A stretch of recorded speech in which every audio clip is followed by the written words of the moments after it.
Happy Sunday, man. I hope you guys are well. Hope you're having a good weekend.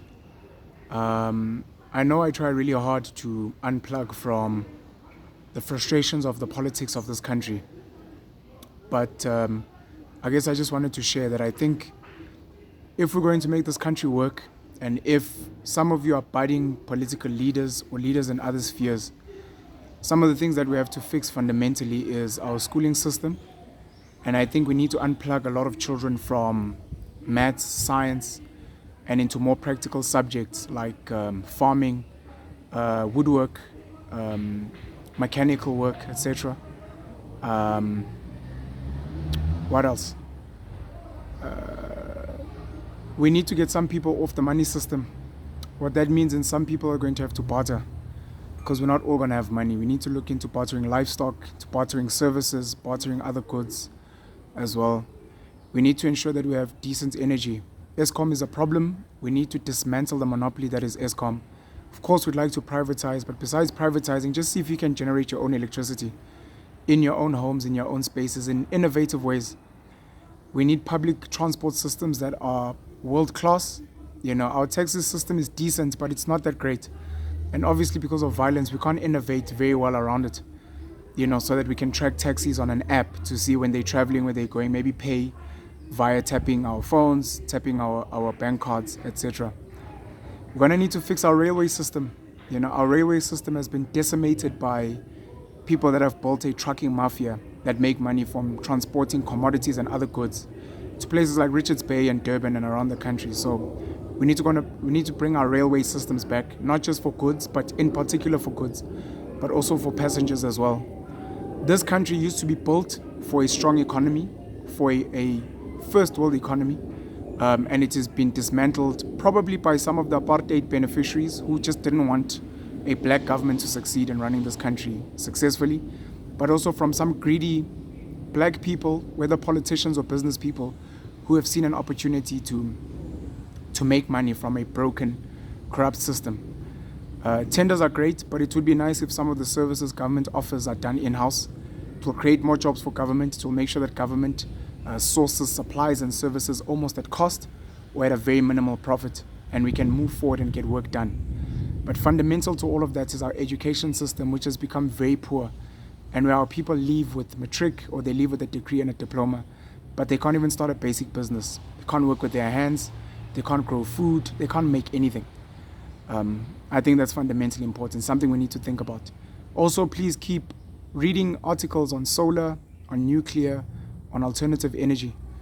We're going to need to all get a handle on how much energy we all use, understand terms like kilowatt hour, understand that appliances with elements charge a lot of electricity, understand that your geyser probably charges 40% of your electricity charge, and how we can switch off certain appliances, how we can have a nice energy mix in our homes and in our spaces, and how we can just have better energy, and innovate and find solutions for this country.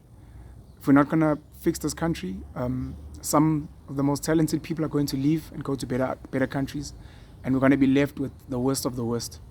I've seen it in some of the small towns in this country. I've seen it in certain businesses where when the talent of that space leaves and you're left with rubbish, the place falls apart. I've seen it with some of our schools. Very sad to make this a racial thing, but it looks racial, of course, because black people, by and large, have been undereducated in how to successfully run a colonial school in a white way, in a Western way. A lot of black kids join a school, their parents end up joining the governing body. They cut a lot of the costs, paying for sports coaches, paying for the maintenance of the sports fields and other things. The school fees goes down, so the parents celebrate. But it comes at the expense of not having good sporting facilities, not having good laboratories and computer labs, for example. And then some of the better black kids follow the white kids and where they go with their parents towards a better white school. And it's just because there's an undereducation and an underappreciation of why we invest certain monies into certain places. It's the reason why private healthcare is better than public healthcare, because the spend per patient is higher at private. Same with private schooling, as an example. We need the most talented young people in particular in this country to put their hands up, not just politically, but in business, in NPOs, in other social spaces, to drive change, to drive improvement.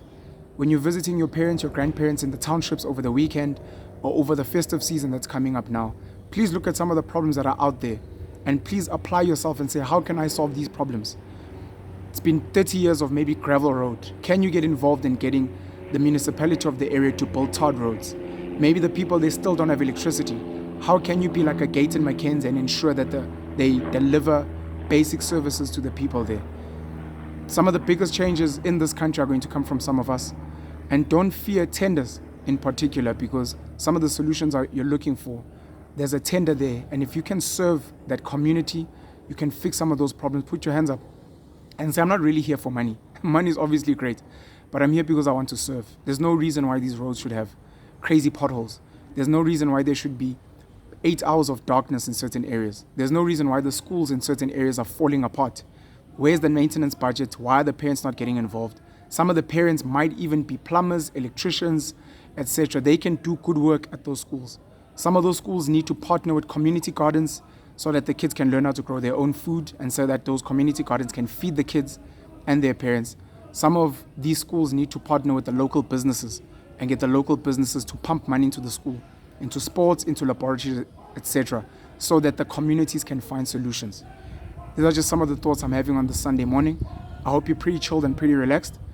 Currently waiting for the team that I film the Virtual Mkhukhu and the Hustlers Corner with, and I hope we're going to have a great recording session today. Episodes are coming out tomorrow, of course, the Virtual Mkhukhu, the Hustlers Corner, and the Penrose Show. I hope you guys will enjoy them.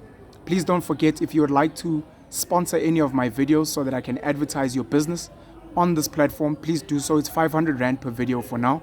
You can just hit me up via email, tell me what your business is about or what you'd like me to promote, and I'll come and I'll promote it here so that we can reach as many people as possible, so that your business can make money and so that I can make a little bit of money as well. Have a blessed Sunday, man. I love you guys very much. Pin you all the black pen. Check this view out.